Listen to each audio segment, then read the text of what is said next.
के सत्र के पहले प्रदेश में अन्नदाता किसान आत्महत्या करता था, कर्ज तले दबा था, न उसको बिजली मिलती थी, न खाद मिलती थी, न बीज मिलता था, न सिंचाई की सुविधा थी और न ही सुरक्षा थी। बिजली नहीं थी तो ट्यूबवेल चलाता था, डीजल ज्यादा खर्च होता था, लागत ज्यादा आती थी, और रात्रि को खेत में गए तो जीवन को खतरा अलग था। नहीं गए तो पंप चोरी हो जाता था, चीनी मिलें बंद सी हो गई थी। याद करिए, उत्तर प्रदेश के अंदर जब हमारी सरकार आई तब केवल 110 चीनी मिलें बामुश्किल चल पा रही थी और उन पर भी सन 2010 से लेकर के 2017 के बीच गन्ना मूल्य का बकाया था। आज मैं कह सकता हूं, आज हमारी सरकार में 120 चीनी मिलें प्रदेश के अंदर चल रही हैं। कोरोना जैसी महामारी के बावजूद भी हम लोगों ने जब विदेश के अन्य राज्यों की और दुनिया के तमाम देशों में चीनी मिलें बंद हो गई, चीनी उद्योग तितर-बितर हो गया, उन स्थितियों में उत्तर प्रदेश मजबूती के साथ बिना डिगे, बिना हटे, बिना झुके अपनी चीनी मिलों को चला रहा है। 120 चीनी मिलें हम लोगों ने अब तक पिछले 6 वर्ष के अंदर अन्नदाता किसानों को सीधे, ये डबल इंजन की सरकार ने लगभग 7 लाख करोड़ रुपए की राशि सीधे अन्नदाता किसान के खाते में भेजी है। उनकी उपज इसमें प्रधानमंत्री किसान सम्मान निधि का 62,000 करोड़ रुपया नहीं है, यह वह राशि है जो एमएसपी का दाम और गन्ना किसानों को, अकेले गन्ना किसान को आज मैं प्रातःकाल ही देख रहा था, 2,32,000 करोड़ रुपए अभी तक गन्ना किसानों का, गन्ना मूल्य का गन्ना किसानों के खाते में हम लोग जब आए थे तब गन्ना किसानों को गन्ना का समर्थन मूल्य 315 रुपया पड़ता था, लेकिन उसमें भी वह पैसा उनको नहीं मिल पाता था। हम लोग जाते थे किसानों के पास, पूछते थे, मैं स्वयं भी किसान था, पूछते थे कि क्या स्थिति है। वो कहते थे कि साहब समर्थन मूल्य आप बाद में बढ़ाना, पैसा बाद में बढ़ाना, पहले हमारा गन्ने का भुगतान तो कर दें। कई राउंड की बैठक हुई और अंत में जब हमने सख्ती से कदम बढ़ाना प्रारंभ किया तो गन्ना मूल्य का भुगतान होने लग गया। आज मैं कह सकता हूं 120 चीनी मिलों में से किसान बंधुओं 105 चीनी मिलें ऐसी हैं जो 10 दिन के अंदर गन्ना मूल्य का भुगतान कर रही हैं। तो 2-3 ग्रुप ऐसे हैं जो गन्ना मूल्य का भुगतान, उनको भी हम तेजी के साथ कस रहे हैं, वे भी भुगतान करें। और अब तक हम लोग 90% से अधिक गन्ना मूल्य का भुगतान कर चुके हैं। करंट सीजन का भी, गत वर्ष का भी। गत वर्ष का तो बहुत कम राशि बची हुई है। जहां भी आवश्यकता पड़ी हम लोगों ने गन्ना किसानों के लिए इस व्यवस्था को आगे बढ़ाया।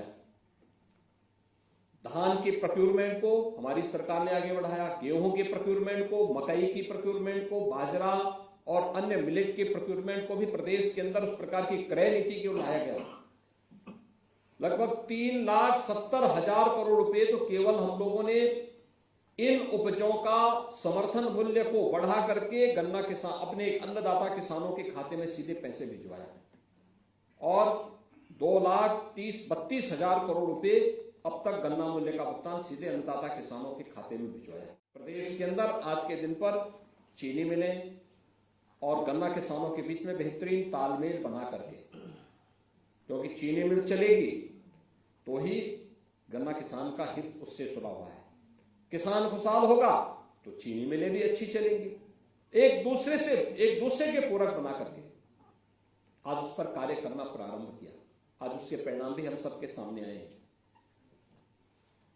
आज से 5 वर्ष पहले जहां पे गन्ना मूल्य का भुगतान मात्र 315 मिलता था, आज अब 370 रुपया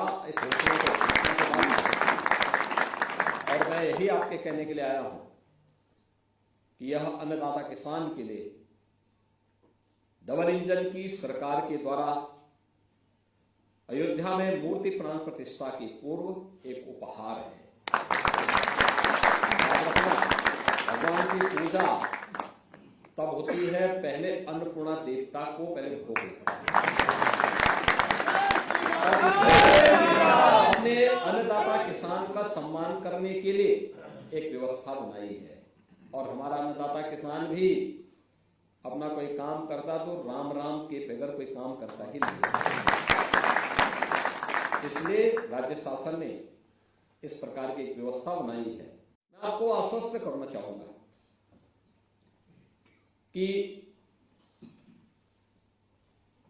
जो भी हो पाएगा अन्नदाता किसान के हित के लिए डबल इंजन की सरकार पूरी ईमानदारी और पूरी प्रतिबद्धता के साथ आपके हितों के लिए हर प्रकार के कदम उठाएगा, चाहे वह गन्ना किसान हो, चाहे वह बागवान हो, चाहे वह सब्जी की खेती करने वाला किसान हो, चाहे वह अन्य कोई भी किसान हो। मैं तो आप लोगों से एक भी कहूंगा, जब बागवानी का समय आता है हमारा प्रयास होना चाहिए कि जो प्रोडक्ट आपका बने पैक हाउसेज के माध्यम से उसकी क्वालिटी को मेंटेन करना और फिर मार्केट के साथ साथ उसको एक्सपोर्ट करने की व्यवस्था भी करना।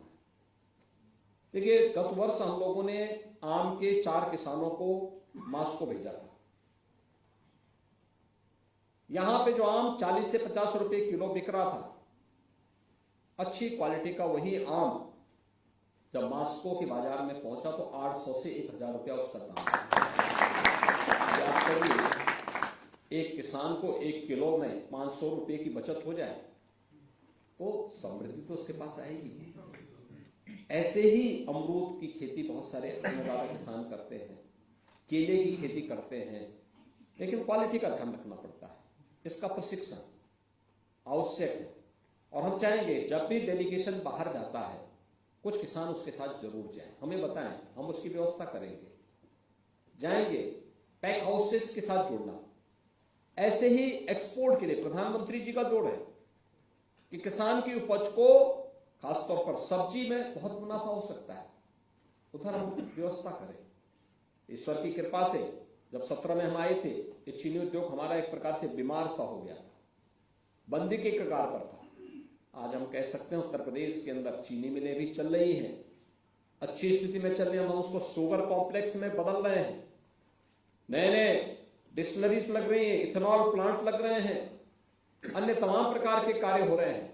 इस व्यवस्था को निरंतरता बनाए रखने की आवश्यकता है और इसको लेकर के जो भी कदम सरकार को उठाने पड़ेंगे अपने अन्नदाता किसानों के हितों के लिए उठाने के लिए सरकार पूरी प्रतिबद्धता करेगी।